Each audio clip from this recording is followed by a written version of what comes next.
Bradley, 19, found unresponsive by parents. No meds, no allergies. On arrival, he was barely breathing with pinpoint pupils, bradycardic at 38. Pupils responded to Narcan, but we tubed him when his respirations didn't pick up.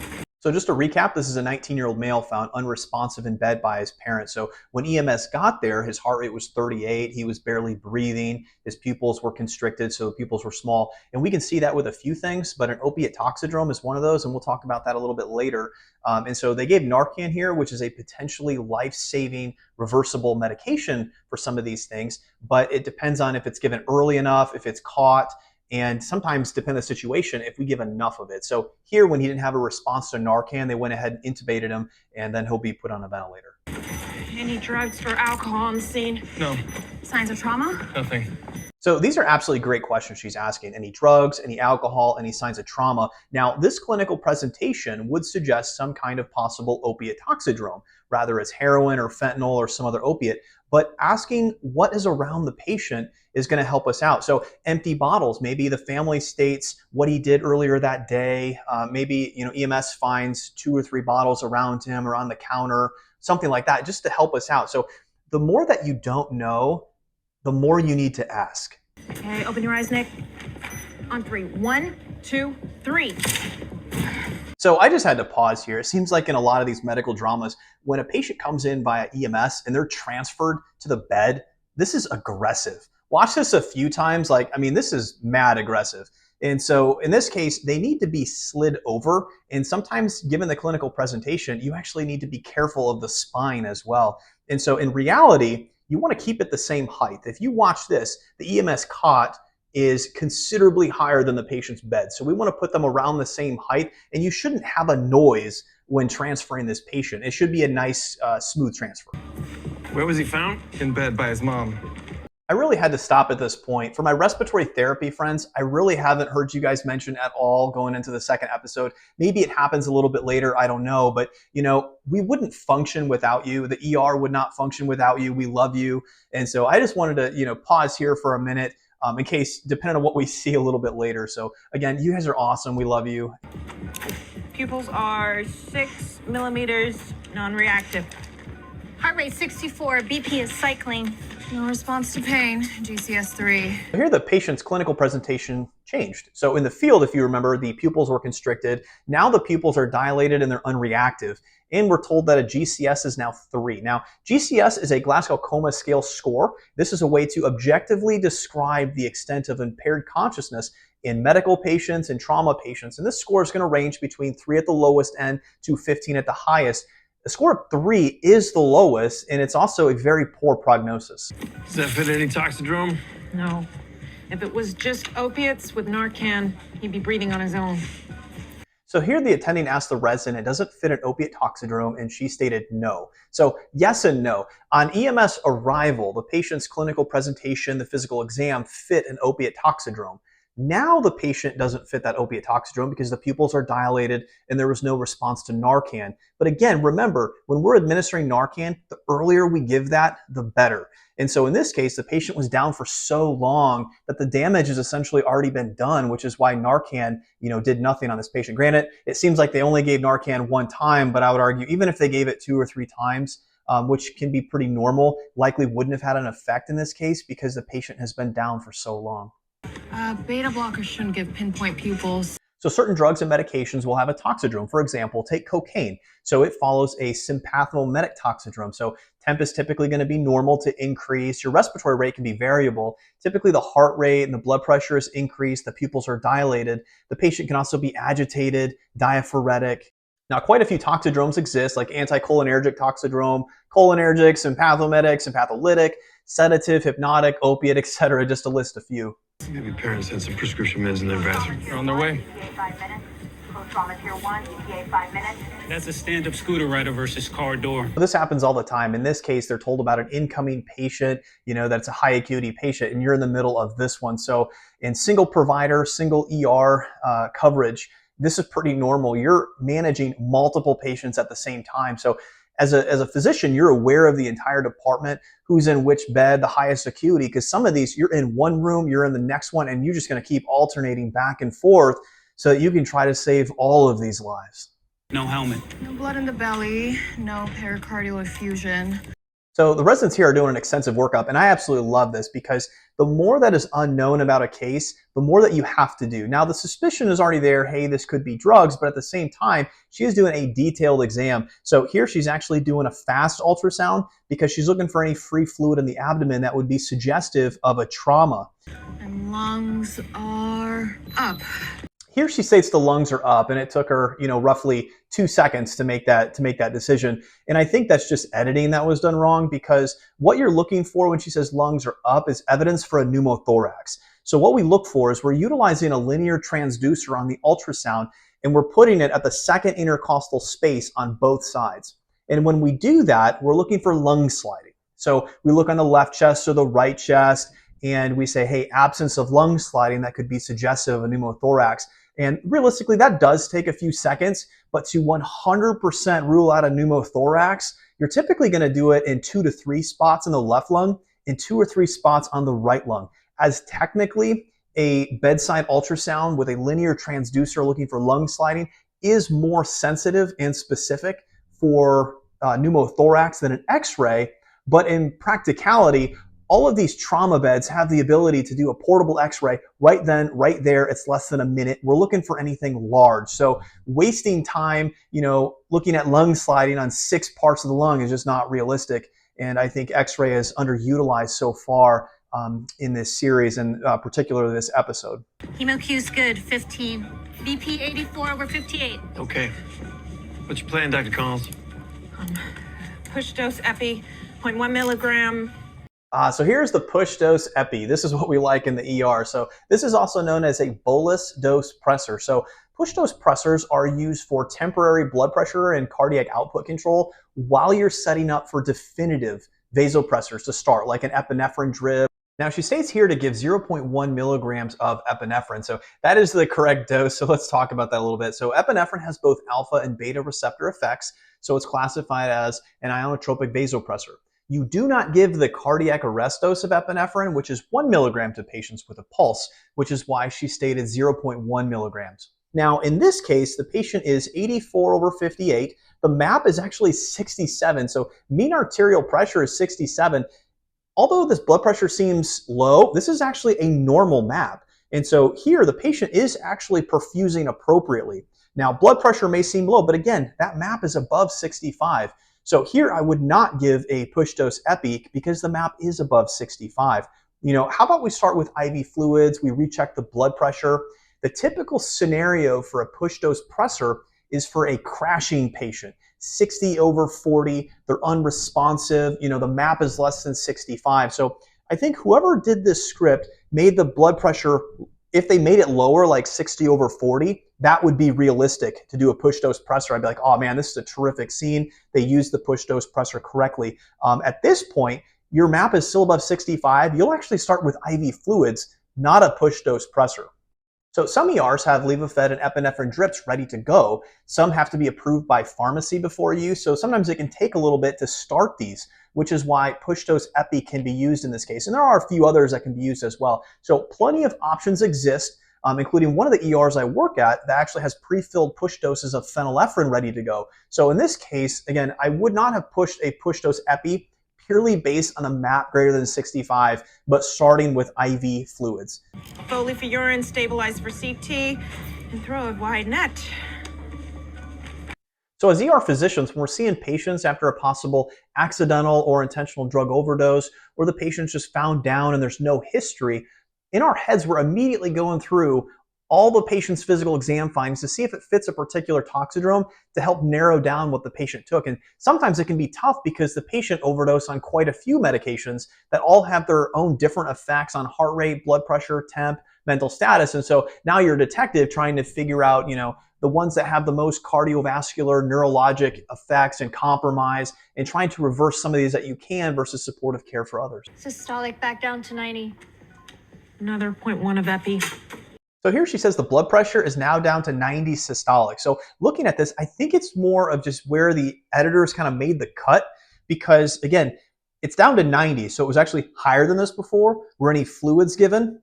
The blood pressure is 90 and she's requesting an additional 0.1 milligrams of epinephrine. Remember, before we were actually greater than a MAP of 65. So this blood pressure is actually higher than what it was before. So at this point, even if the MAP was less than 65, the patient's actually been in the ER long enough that you could have started one of our vasopressor drips, whether it's epinephrine drip, norepinephrine drip. So just like what we talked about before, these push dose medications are just a bridge until we can start that drip. So we have time to start that drip. We get it from pharmacy, things like that. Again, it's a bridge.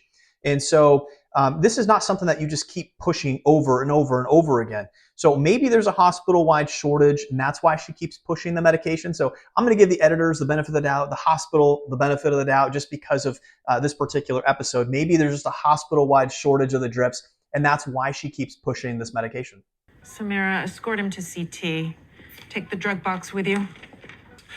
Just received word your son's head CT is normal, and he's maintaining a good heart rate. You got him and back. Blood pressure. Thank you, thank God. Right now, he's unconscious with a tube in his throat for oxygen. Why don't we step out for a minute while they get him settled, and then you can come back. You can sit with him as long as you want. Nikki, it's Mama. I'm here, babe. You're doing great, son. Bloom. Okay, let's step outside.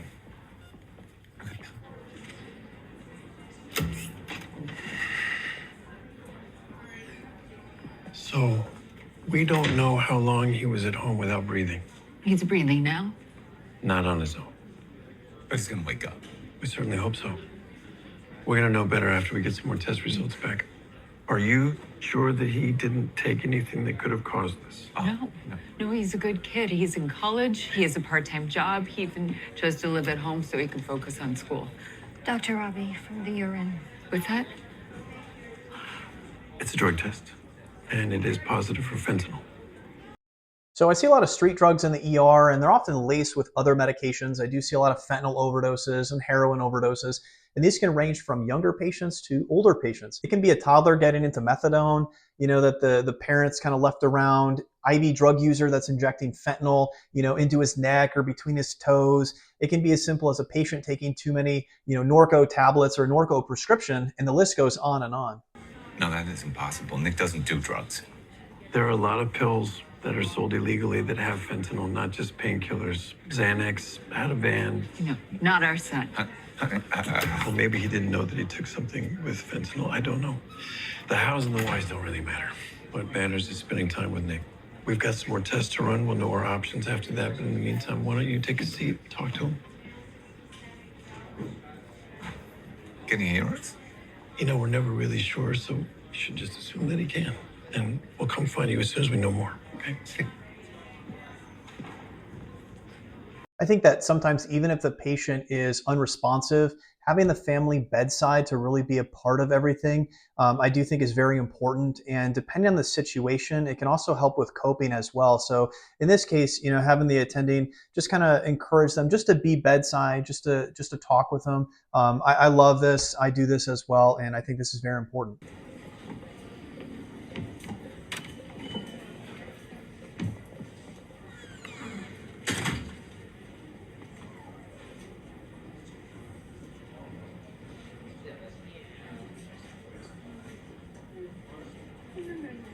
No. People wake up from comas. People wake them up. You can do that. You can stop. You can stop that.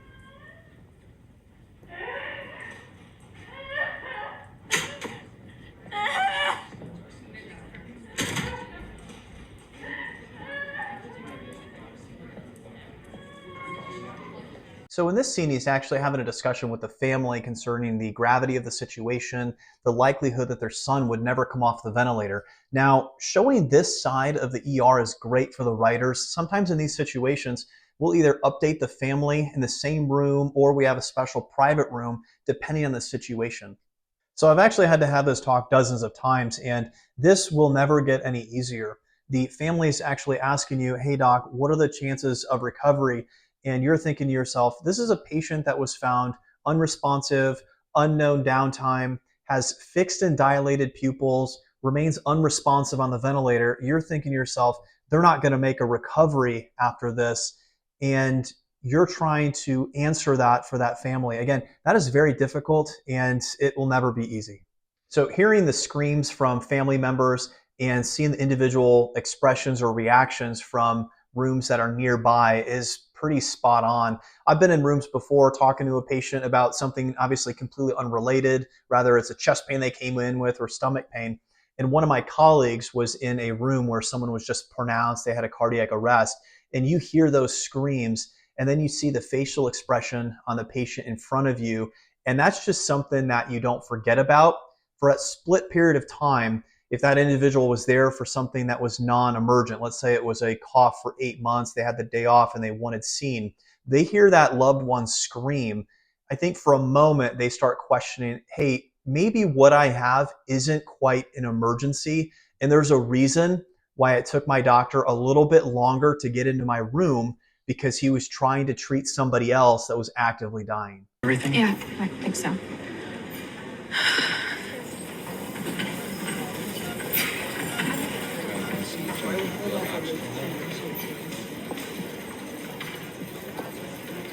Is that? Yeah.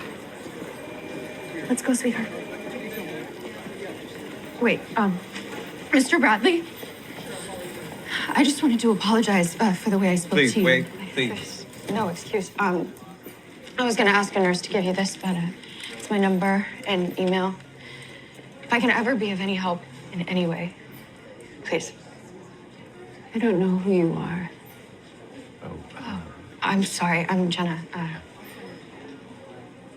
I met Nick at orientation, and he was really sweet. We were in the same econ class, and we had this really big test coming up, so some of us made this kind of study group, and we'd stay up way too late, drinking coffee, and then have a really hard time falling asleep. And one girl said she knew how to get Xanax, but was too afraid to go pick it up. Nick was just being nice when he said he'd do it. I'm so sorry. I really hope he pulls through this. I'm praying he pulls through this. He will. Yeah, thank you. You should go. I'm sure your parents want to take you home.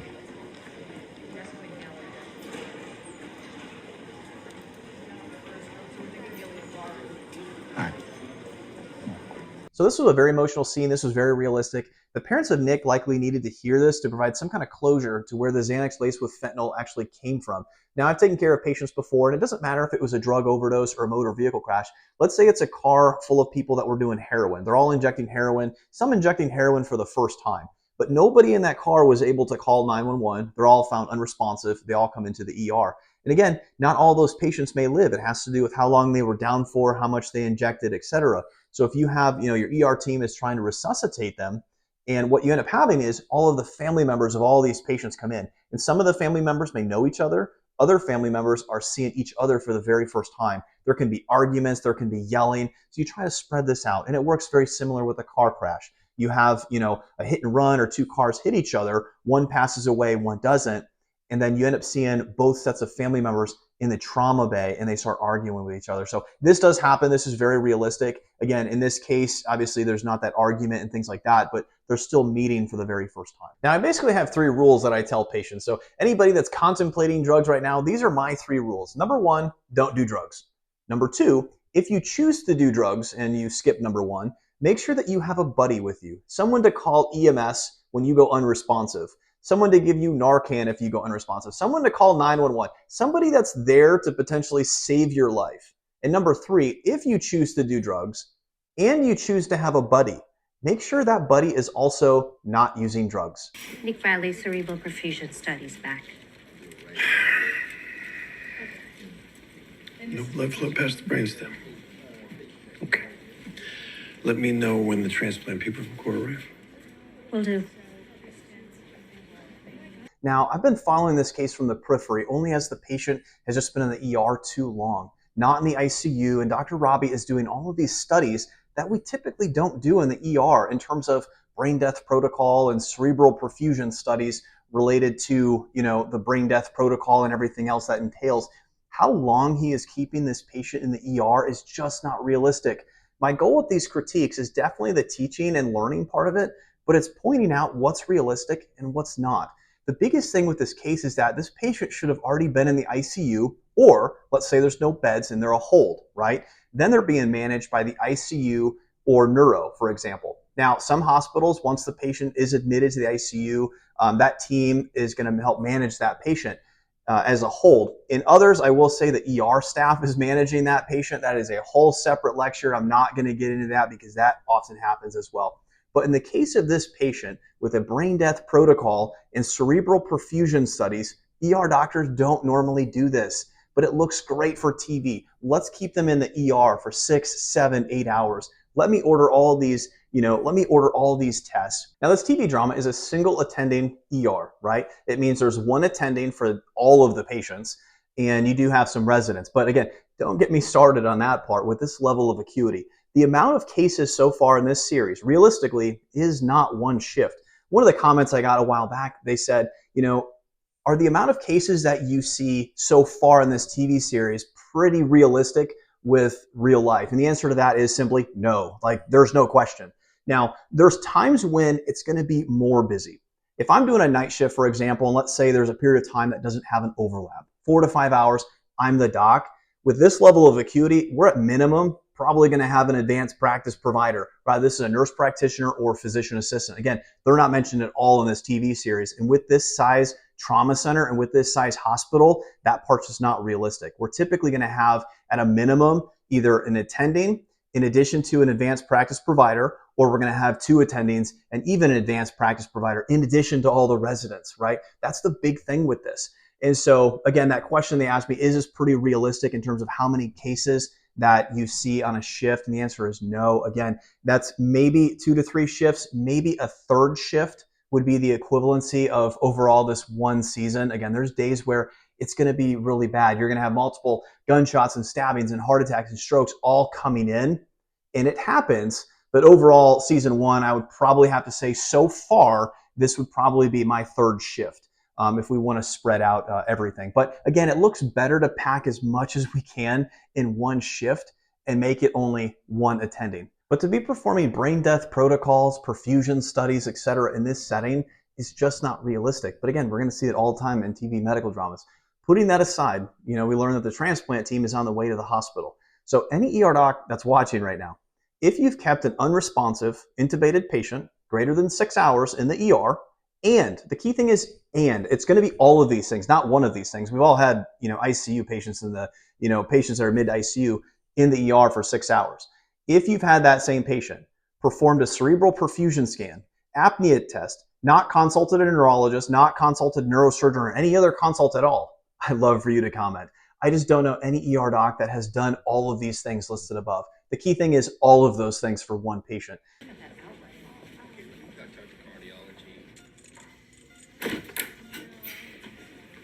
Any news? There is. Why don't we step outside?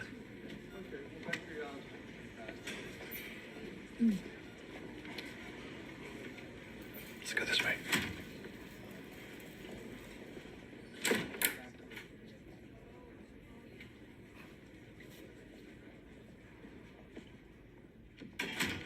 So I have the results of Nick's cerebral perfusion scan. Unfortunately, it shows that there's no blood flow to Nick's brain. What am I looking at? It might help you if I showed you. This is a healthy brain. See the black? That's blood flowing to the cerebrum. And there's no blood flow. It's white. Yes. He's brain dead. I am so very sorry.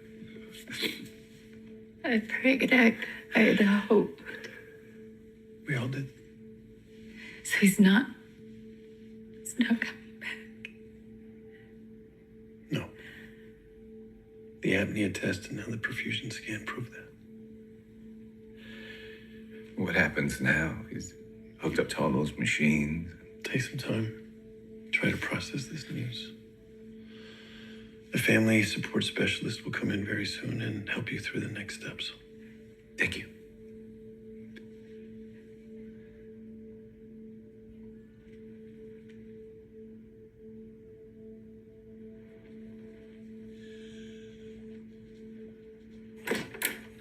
The emotions of the scene overall, I think, are portrayed very accurately.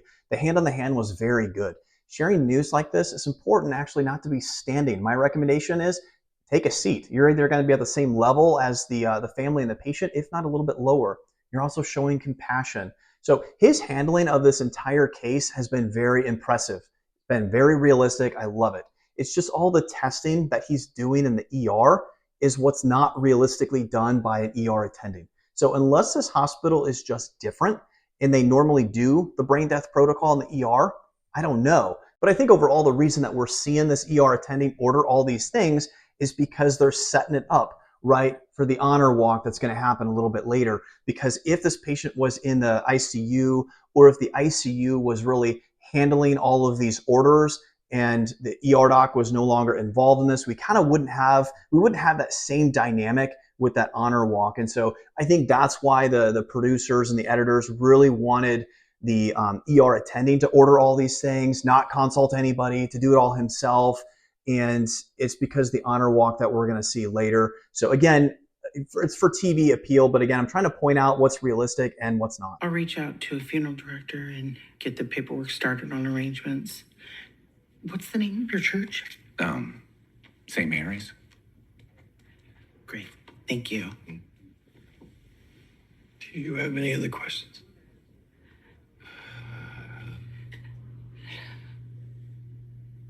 I think we should talk about something else that is very important. Your son's driver's license indicated that he wanted to be an organ and tissue donor upon death. That means he's given his permission for that. No, I don't want to talk about that. No, he was too young to make that kind of decision. I can understand why you would think that, but he was 18. No! You didn't know him! He is still my son!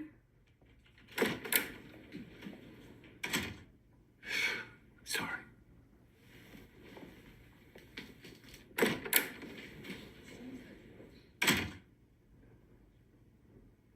They need more time. So the discussion here in the consultation room, he's talking about the next steps, including potential organ donation. Now, obviously, this is a very sensitive time. The patient's driver's license does state organ donation, but you still have to have that discussion like they're having.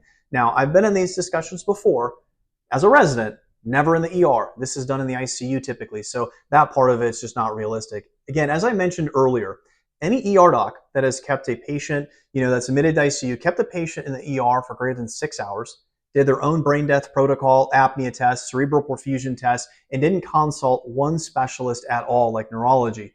You did it all yourself. I'd love to hear it. Put a comment in there. Overall, not realistic. But again, the discussion he's having and how he's going about that is perfect. It's just the location of where it's at and who's doing it is what makes this not realistic. You're Bradley's friends. How do you get through the loss of a child? And why you get through anything? By leaning on your friends and family.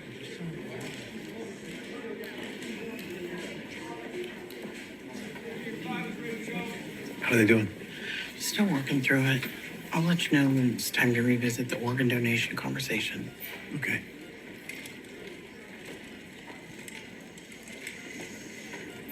So these are the friends and family of Nick Bradley, the accidental fentanyl overdose. Now, this is a very sad moment seeing all these people starting to get together. My critique with this scene, and I mentioned this last episode, is with how busy this ER is.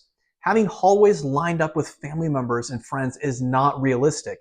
But in this case, we needed this to happen because it sets up the honor walk later, as we want that to happen in the ER and not the ICU. So we need everything, we need everybody to show up in the ER. Now, we will have this many people sometimes in certain cases but we have a room for them in the meantime. Again, we're not talking about the honor walk yet, right? Right now, we're just talking about everybody showing up, basically all the visitors. And there's only so many people you can put in a room.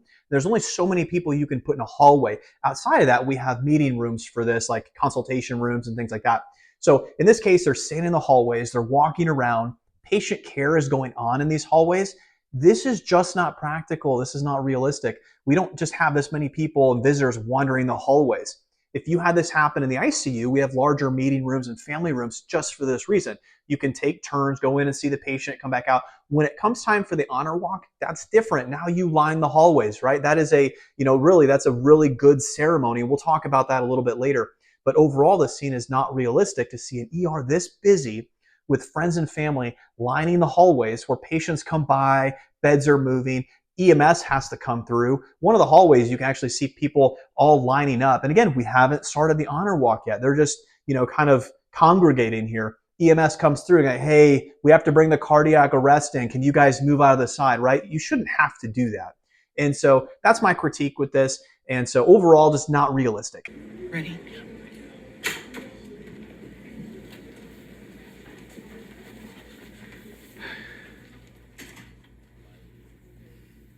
How are you doing? Okay. I still can't believe this is happening. Of course. Seems like a lot of people showed up for Nick. Everyone came. We needed this. We needed people. It's the only way to get through anything in life. You have to lean on friends and family. Nick's friends kept talking about what a kind person he was.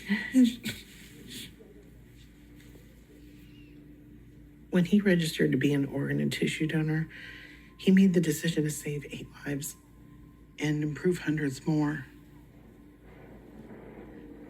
Nobody should ever lose a child. But Nick's gifts could help other parents avoid the pain that you've experienced today.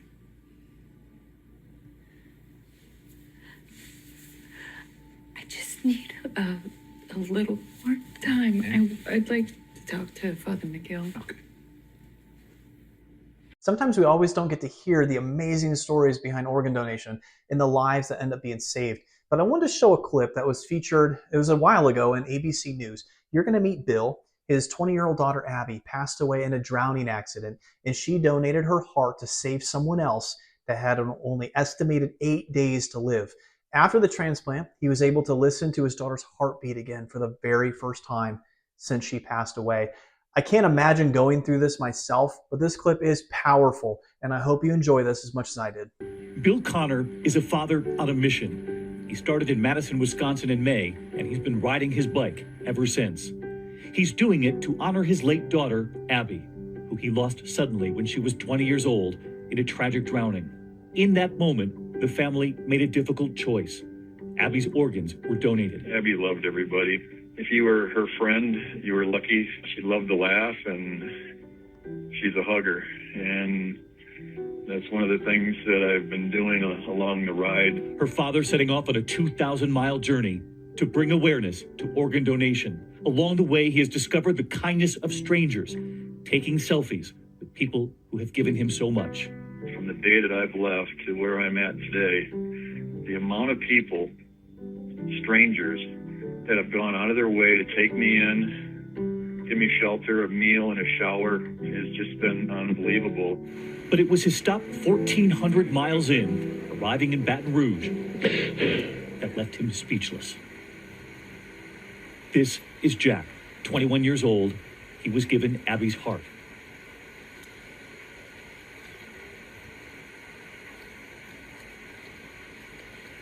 That father, Bill, couldn't let go.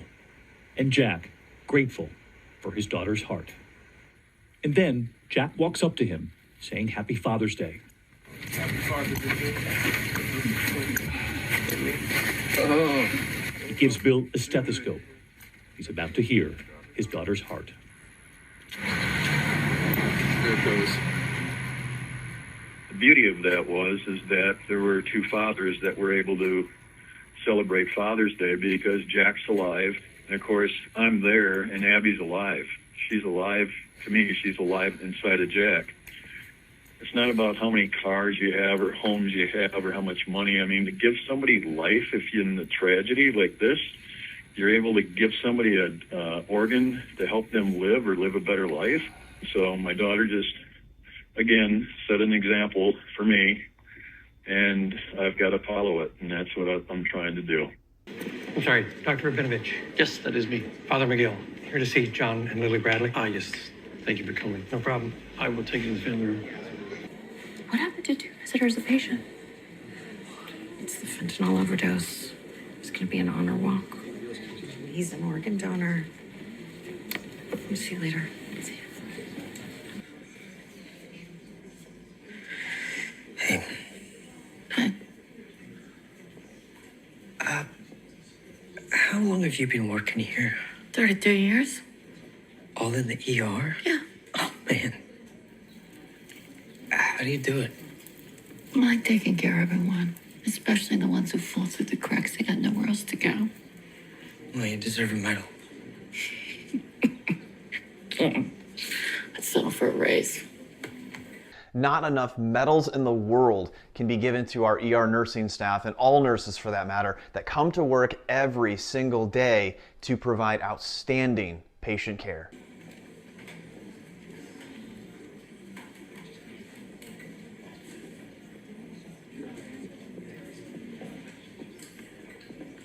Thank you for everything.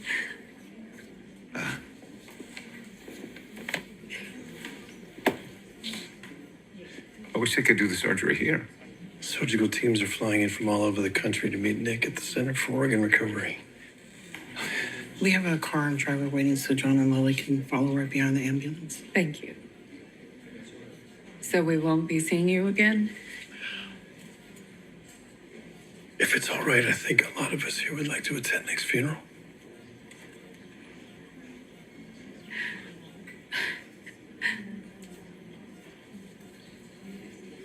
Yeah, of course.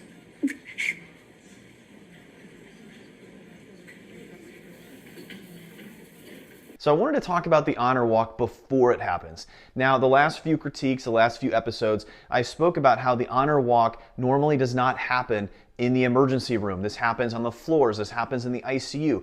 And as such, this scene is not realistic at all. But again, we want it to happen in the emergency room for this show.